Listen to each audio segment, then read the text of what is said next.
ఉంటుందండి జీతం వీళ్ళకి, ఈజీగా ఉంటుంది. అంటే నెలకి 5 కోట్లు యావరేజ్, నెలకి 5 కోట్లు, సంవత్సరానికి 60 కోట్లు, 5 సంవత్సరాల్లో 300 కోట్లు తగలేశాడు ఓన్లీ తన సెక్యూరిటీకి.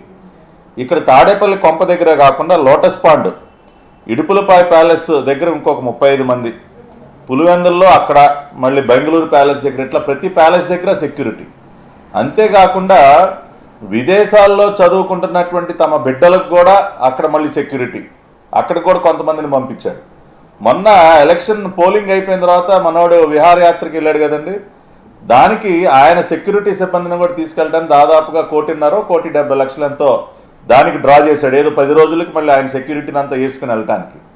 అంటే ఎంత డబ్బు తగలేశాడో కేవలం. నిజంగా అసలు ప్రజలంటే ఎందుకంటే అంత భయం. ఆయన ఇంటి దగ్గర వీకే గారు ఓన్లీ ఆ 30 అడుగుల ఇనప ఫెన్సింగే కాదు, షీట్లతో కట్టిందే కాదండి, ఆయన ఇంటికి వెళ్ళే రోడ్లోనండి గుంటలు తవ్వి బటన్ నొక్కితే ఇలా ముళ్ళకంచెలు లేస్తాయంట పైకి.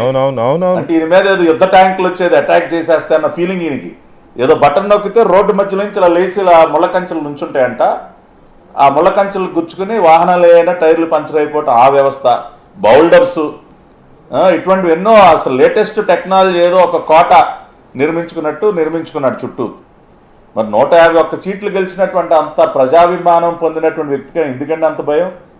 కాబట్టి పిరికితనానికి పరాకాష్ఠ జగన్మోహన్ రెడ్డి. అసలు దీనికి గఫూర్ గారు చెప్పినట్టుగా సీఎంకి సెక్యూరిటీ అరేంజ్మెంట్స్ కానీ, లేకపోతే సీఎం రెసిడెన్స్ దగ్గర, క్యాంప్ ఆఫీస్ దగ్గర ఈ సెక్యూరిటీ అరేంజ్మెంట్స్ ఎవరు చేస్తారు, ఎలా చేస్తారు, ఇటువంటివి చాలా కీలకమైన అంశాలు కదా. దీని మీద మనకి కొంత డీటెయిల్స్ ఇవ్వడానికి మాజీ ఐపీఎస్ ఇక్బాల్ గారు లైన్లో ఉన్నారు. వారు ఎమ్మెల్సీ